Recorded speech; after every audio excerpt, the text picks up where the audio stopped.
Halo teman-teman, balik lagi sama aku. Kali ini aku bukan mau sharing soal tutorial, tapi aku mau sharing sedikit aja soal Instagram. Karena dari kemarin banyak banget yang selalu nanyain kenapa hasil editing yang aku upload ke Instastory itu hasilnya bisa jernih. Bahkan gak jarang banyak banget yang bilang kok bisa sejernih di iOS, padahal aku sendiri pakainya Android. Dan sudah jadi rahasia umum kalau kualitas Instastory di Android tidak sebagus di iOS. Kenapa seperti itu? Karena menurutku Instagram akan cukup kesulitan jika harus meningkatkan kualitas Instastory di Android seperti di iOS. Dengan banyaknya device Android yang ada sekarang dengan spesifikasi yang tentunya berbeda-beda, dari prosesornya sudah berbeda, resolusi layarnya juga sudah berbeda, dan prosesornya pun ada macam-macam, dan tentunya bahasa pemrograman aplikasi di setiap merek device Android pun ada perbedaan. Semisal nih Instagram pengen meningkatkan kualitas Instastory-nya di Android, pastinya butuh research and development yang lebih dalam. Dan pastinya nggak makan waktu dan biaya yang sedikit. Kita doain aja semoga kedepannya di Android bakalan dapat support khusus dari Instagram, minimal untuk beberapa merek atau tipe device lah. Tapi dengan kualitas Instastory yang bisa dibilang tidak terlalu jernih atau terkompresi, ada keuntungannya juga.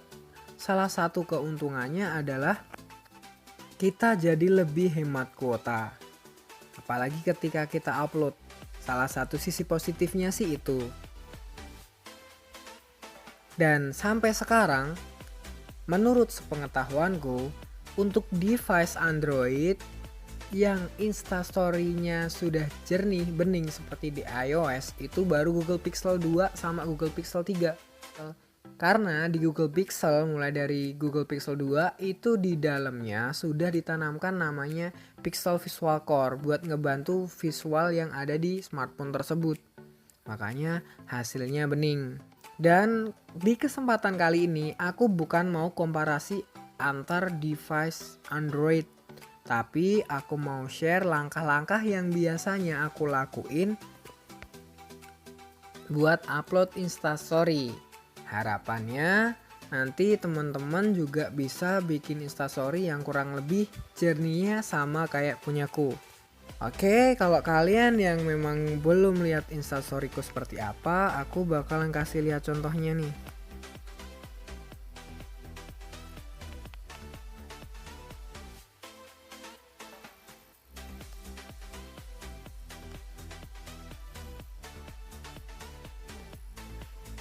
Video. Mana ya? Nah, ini salah satu contohnya, ini video yang aku edit dengan KineMaster. Aku upload ke Instastory, hasilnya cukup detail. Coba kalian lihat di sini. Masih kelihatan bagus kan? Terus ada juga ini hasil editing di KineMaster juga. Di sini efek kabutnya masih kelihatan, terus orangnya juga masih kelihatan cukup jelas. Daun-daunan sama background pohonnya juga masih kelihatan. Dan detail untuk efeknya juga masih kelihatan nih, efek hujannya. Terus ada lagi ini video juga. Masih cukup detail ya, bisa dibilang bagus ya. Kalau sejernih iOS sih menurutku masih belum ya, cuma mendekati kalau menurutku sih. Terus kalau untuk contoh foto, ini ada contoh foto, ini fotonya aku shoot pakai handphoneku sendiri, terus aku editing di VSCO, habis itu tipografinya ini aku pakai Fonto, dan hasilnya menurutku sih tetap jernih. Terus ada juga yang ini jernih juga. Yang ini contoh editing dengan KineMaster juga.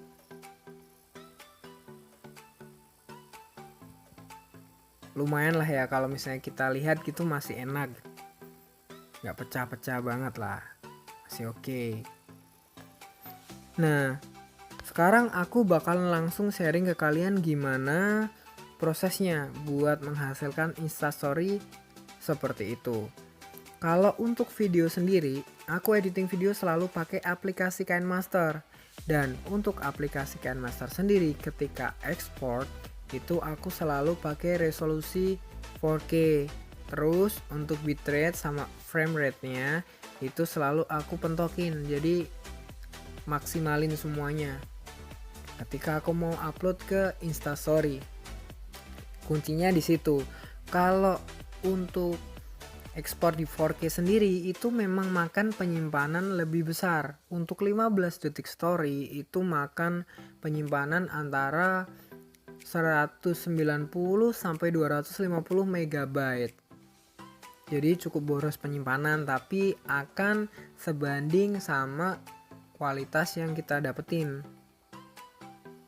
Kalau untuk video aku seperti itu, dan aku selalu rekam video pakai kamera bawaan handphoneku, bukan kamera bawaan dari aplikasi Instagram.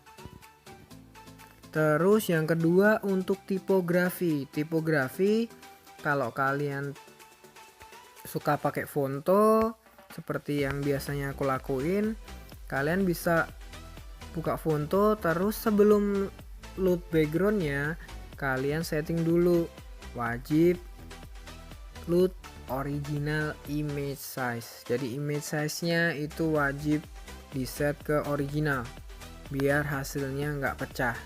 Memang ketika kita load gambar yang cukup besar kayak gitu, proses loadingnya terkadang agak lama, tapi itu akan sebanding dengan kualitas yang kita dapetin. Terus kalau misalnya untuk editing foto, aku biasanya pakai Adobe Lightroom sama VS Code. Kalau pakai Lightroom sendiri untuk uploadnya itu aku selalu pakai highest available quality. Jadi kualitasnya aku setting yang paling tinggi. Misalnya gini, kita save, nanti kan ada dua pilihan tuh.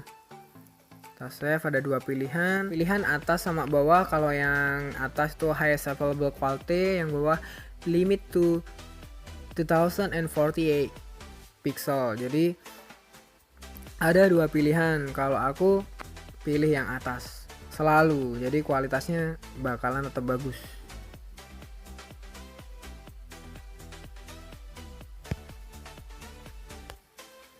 Terus ada juga nanti editing di VS Code. Kalau di VS Code sendiri itu nggak ada settingan export di highest quality atau low quality dan sebagainya. Jadi cuma ada satu menu export kalau di VS Code. Jadi aku saranin untuk foto yang kalian export ke VS Code, pastiin fotonya bener-bener detail saat penjepretan,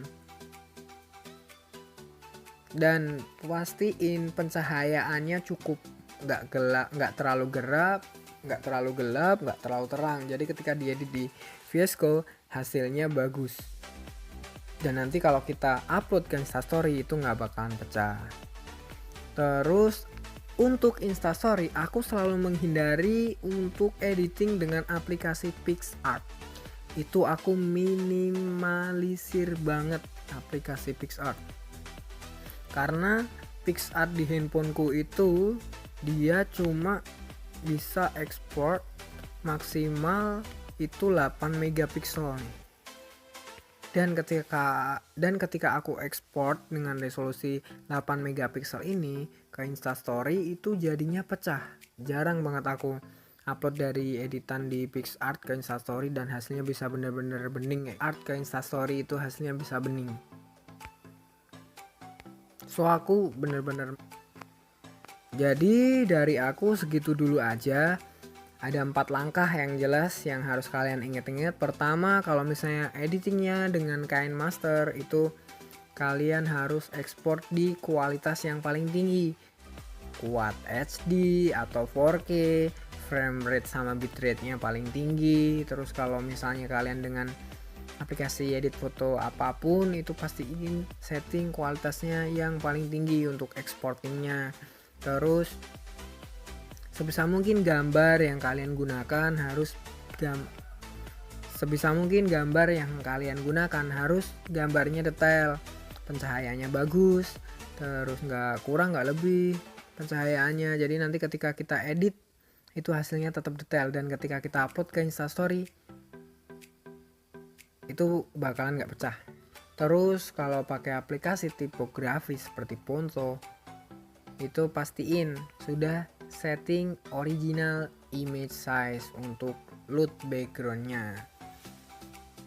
Dan jangan lupa sebisa mungkin hindari aplikasi PicsArt, karena ketika kita edit di aplikasi PicsArt di-upload ke Instastory itu bakalan pecah. Itu aja sih tips dari aku dan langkah-langkah yang biasanya aku lakuin saat upload ke Instastory. Dan ini belum tentu bisa work di semua handphone, belum tentu bisa berjalan atau bisa jadi solusi buat banyak orang. Sekedar info buat kalian aja, aku pakai device dengan prosesor Snapdragon. Nah, kenapa yang aku sebut prosesornya bukan mereknya? Karena menurut pengalamanku, aku pakai prosesor apapun, aku pakai handphone dengan merek apapun, asalkan prosesornya sudah Snapdragon generasi 800 sekian, seri 800 sekian, itu untuk Instastory-nya hasilnya kayak gitulah, kayak gitu terus. Maksudnya kayak yang aku kasih contoh ke kalian tadi, udah cukup bagus. Dan kalau untuk Instastory di handphone lain, aku juga belum coba sih, belum sampai sedetail itu. Maksudnya ngecekin satu-satu, kalau pakai HP ini hasilnya seperti apa, pakai HP ini hasilnya seperti apa. Tapi dari inputan yang masuk ke DM Instagramku, banyak dari teman-teman yang nggak pakai prosesor Snapdragon seri 800 itu pada ngeluh Instastory-nya nggak bisa sejernih punya aku. Jadi aku ngambil kesimpulan kalau aku pakai Snapdragon 800 itu udah lumayan bagus. Kalian nanti juga bisa cobain juga, siapa tahu cara ini berhasil buat bikin Instastory kalian jadi lebih jernih. Oke, sekian dulu sharing-sharing dari aku. Ambil positifnya, semoga bermanfaat pokoknya. Kalau kalian pengen diskusi atau ada hal yang pengen dibicarain, kalian bisa langsung DM ke Instagram aku.